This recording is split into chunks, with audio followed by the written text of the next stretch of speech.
Hi friends, welcome to my channel. ಇವತ್ತೊಂದು summer special ಆಗಿರುವಂಥ ಇನ್ನೊಂದು ಫಲೂಡ ತೊಗೊಂಬಂದಿದ್ದೀನಿ. ಇದು ತುಂಬ ಕೂಲಾಗಿರುತ್ತೆ. ಸಮ್ಮರ್ ಟೈಮಲ್ಲಿ ತುಂಬಾ ಟೇಸ್ಟಿಯಾಗಿರುತ್ತೆ. ಫಲೂಡ ಹೊರಗಡೆ ತಿನ್ನಲಿಕ್ಕೆ ತುಂಬಾ ಕಾಸ್ಟ್ಲಿ ಇರುತ್ತೆ. ಬಟ್ ಮನೇಲಿ ಮಾಡಿಕೊಂಡ್ರೆ ನಮಗೆ ಹೆಲ್ತಿ ಕೂಡ ಚೆನ್ನಾಗಿರುತ್ತೆ. ಮತ್ತು ನಾವೇ ಮಾಡೋದ್ರಿಂದ ನಮಗೆ ಟೇಸ್ಟಿಯಾಗಿ ಕೂಡ ಇರುತ್ತೆ. ಮನೇಲಿ ಎಲ್ಲರಿಗೂ ಕೂಡ ನಾವೇ ಮಾಡಿಕೊಡ್ಬೋದು. ಹೇಗೆ ಮಾಡೋದು ಅಂತ ಇವತ್ತು ಫಲೂಡಾ ರೆಸಿಪಿ ತೋರಿಸ್ತಿದ್ದೀನಿ. ನಾನು ಇದರಲ್ಲಿ ಫ್ರೂಟ್ಸ್ ಯೂಸ್ ಮಾಡ್ತಾಯಿಲ್ಲ, ಓನ್ಲಿ ಡ್ರೈ ಫ್ರೂಟ್ಸ್ ಯೂಸ್ ಮಾಡ್ತಾಯಿದ್ದೀನಿ. ಕಸ್ಟರ್ಡ್ ಯೂಸ್ ಮಾಡಿ ನಾನು ಫಲೂಡಾ ಮಾಡ್ತಾಯಿದ್ದೀನಿ. ಮೊದಲು ನಾನು ಶಾವಿಗೆನ ಬೇಯಿಸ್ಕೊತಿದ್ದೀನಿ ಮತ್ತು ಕಸ್ಟರ್ಡನ್ನ ರೆಡಿ ಮಾಡ್ಕೊತಾ ಇದ್ದೀನಿ. ಇಲ್ಲಿ ನೋಡಿ, ಒಂದು ಅರ್ಧ ಗ್ಲಾಸು ಹಾಲನ್ನು ಕಾಯಕ್ಕೆ ಇಟ್ಕೊಂಡಿದ್ದೀನಿ. ಒಂದು 2 ಸ್ಪೂನ್ ಸಕ್ಕರೆ ಹಾಕ್ಬಿಟ್ಟು, ಹಾಗೆ 1 ಸ್ಪೂನ್ ಕಸ್ಟರ್ಡನ್ನ ನೀರಲ್ಲಿ 2 ಸ್ಪೂನ್ ನೀರು ಹಾಕ್ಬಿಟ್ಟು ಕಲಿಸ್ಕೊಂಡು ಇಟ್ಕೊಂಡಿದ್ದೀನಿ. ನೋಡಿ, ಇಲ್ಲಿ ಮೊದಲು ಹಾಲು ಫುಲ್ಲು ಕಾಯಿಸ್ಕೊಬೇಕು.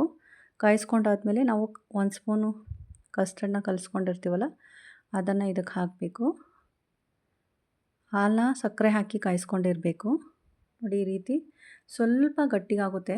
ಅಲ್ಲಿವರೆಗೂ ಥಿಕ್ನೆಸ್ ಬರೋವರೆಗೂ ಈ ರೀತಿ ಮಾಡ್ತಾ ಇರಬೇಕು. ಕಸ್ಟರ್ಡ್ ಹಾಕಿದ ಮೇಲೆ ನೋಡಿ, ಈ ರೀತಿ ನೀಟಾಗಿ ಮಾಡ್ಕೊತಾನೆ ಇರಬೇಕು. ಸ್ವಲ್ಪ ಗಟ್ಟಿಯಾದಾಗ ನಾವು ಅದನ್ನು ಆಫ್ ಮಾಡ್ಕೊಂಬಿಡಬೇಕು. ಇವೆರಡನ್ನೂ ಫಸ್ಟು ನಾವು ಫಲೂಡಾ ಮಾಡೋಕ್ಕೂ ಮುಂಚೆನೇ ರೆಡಿ ಮಾಡ್ಕೊಬೇಕು. ಫಲೂಡಾ ಮಾತ್ರ ತಿನ್ನಲಿಕ್ಕೆ ತುಂಬಾ ಚೆನ್ನಾಗಿರುತ್ತೆ.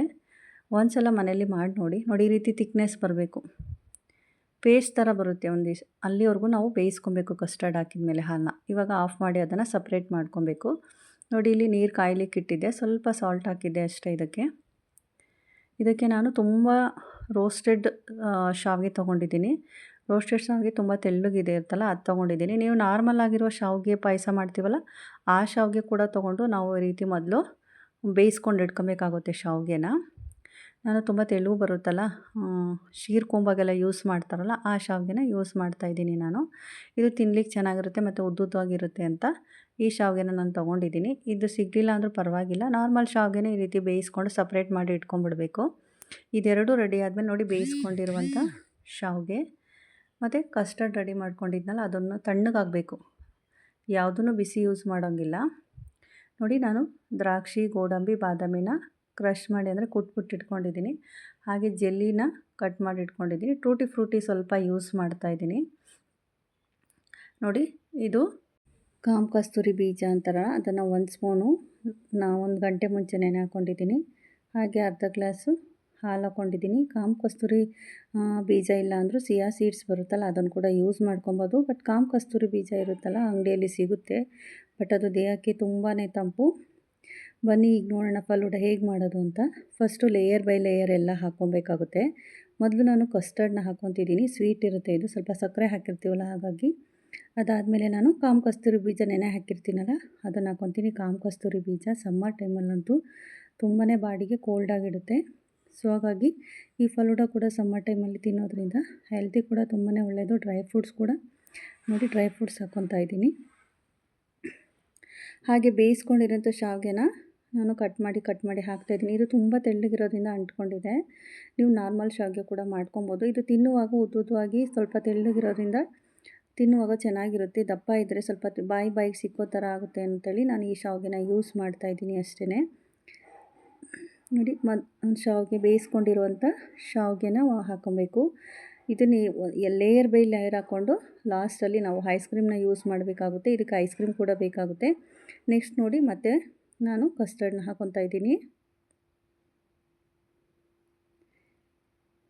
ಮತ್ತು ಡ್ರೈ ಫ್ರೂಟ್ಸ್ ಹಾಕ್ಕೊತಾ ಇದ್ದೀನಿ. ಈ ರೀತಿ ಮಾಡೋದ್ರಿಂದ ತಿಂತ 1 ಬೈ 1 ನಮಗೆ ಸಿಗ್ತಾ ಇರುತ್ತೆ. ಇದು ಮಿಕ್ಸ್ ಮಾಡೋ ಹಾಗಿರಲ್ಲ. ಹಾಗಾಗಿ ನೋಡಿ, ಜೆಲ್ಲಿನ ಹಾಕ್ಕೊತಿದ್ದೀನಿ.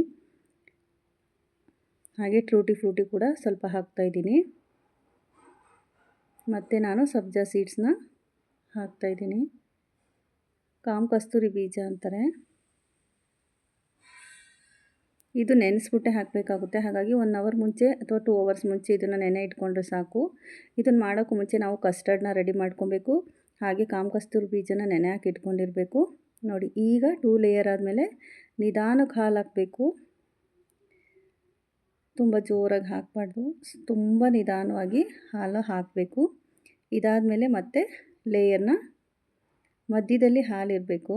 ನೋಡಿ, ಕಸ್ಟರ್ಡ್ ಹಾಕ್ತಾಯಿದ್ದೀನಿ. ಸೆಂಟರಲ್ಲಿ ಹಾಲು ಬರೋ ಹಾಗೆ ಮಾಡಿಕೊಂಡು ನಾವು ಈ ರೀತಿ ಲೇಯರ್ಗಳನ್ನ ರೆಡಿ ಮಾಡ್ಕೊಬೇಕು. ಈ ರೀತಿ ಲೇಯರ್ ಬೈ ಲೇಯರ್ ಹಾಕಿದಾಗ ತಿನ್ನುವಾಗ ಪ್ರತಿ ಸಿಪ್ಪಲ್ಲೂ ನಮಗೆ ಪ್ರತಿಯೊಂದು ಸಿಗ್ತಾ ಇರುತ್ತೆ ನೋಡಿ. ತುಂಬಾ ಚೆನ್ನಾಗಿರುತ್ತೆ, ಹೆಲ್ತಿ ಕೂಡ ಚೆನ್ನಾಗಿರುತ್ತೆ. ಮತ್ತು ಹೊರ್ಗಡೆ ತಿನ್ನೋದ್ರಿಂದ ತುಂಬ ಕಾಸ್ಟ್ಲಿ ಅನಿಸುತ್ತೆ. ಮನೆಯಲ್ಲಿ ನಾವು ಮಾಡ್ಕೊಳ್ಳೋದ್ರಿಂದ ಮನೆಯಲ್ಲಿ ನಮಗೂ ಒಂದು ಖುಷಿ ಇರುತ್ತೆ, ಮನೆಯವರಿಗೆ ಮಾಡಿಕೊಟ್ವಿ ಅಂತ. ಸೊ ನೋಡಿ, ಈ ರೀತಿ ಮತ್ತೆ ಶಾವಿಗೆ ಹಾಕ್ತಾಯಿದ್ದೀನಿ. ಒಂದು ತಿಂದರೆ ಹೊಟ್ಟೆ ಫುಲ್ಲು ತುಂಬೋಗ್ಬಿಡುತ್ತೆ, ಆ ರೀತಿ ಇರುತ್ತೆ ಇದು ಫಲೂಡ. ದೊಡ್ಡದಾಗೆ ಮಾಡಬೇಕಾಗುತ್ತೆ. ಚಿಕ್ಕ ಮಕ್ಕಳಿಗಾದರೆ ಚಿಕ್ಕ ಗ್ಲಾಸಲ್ಲಿ ಮಾಡಿಕೊಟ್ಬಿಡಿ. ನೋಡಿ, ಮತ್ತೆ ಕಸ್ಟರ್ಡ್ ಹಾಕ್ತಾಯಿದ್ದೀನಿ. ಈಗ ನಾನು ಐಸ್ ಕ್ರೀಮ್ನ ಹಾಕ್ತಾಯಿದ್ದೀನಿ. ವೆನಿಲಾ ಐಸ್ ಕ್ರೀಮ್ ಮಾಡ್ಕೊಂಡಿದ್ದೆ, ಮನೆಯಲ್ಲೇ ಮಾಡ್ಕೊಂಡಿದ್ದನ್ನು ನಾನು ಹಾಕ್ತಾಯಿದ್ದೀನಿ. ನೀವು ಅಂಗಡಿಯಿಂದ ಪ್ಲೈನ್ ವೆನಿಲಾ ಸಿಗುತ್ತಲ್ಲ ಐಸ್ ಕ್ರೀಮು, ಅದನ್ನು ಹಾಕಿದ್ರಾಯಿತು. ಲಾಸ್ಟಿಗೆ ಇದ್ರ ಮೇಲೆ ಮತ್ತೆ ಜೆಲ್ಲಿ ಇಡ್ತಾ ಇದ್ದೀನಿ.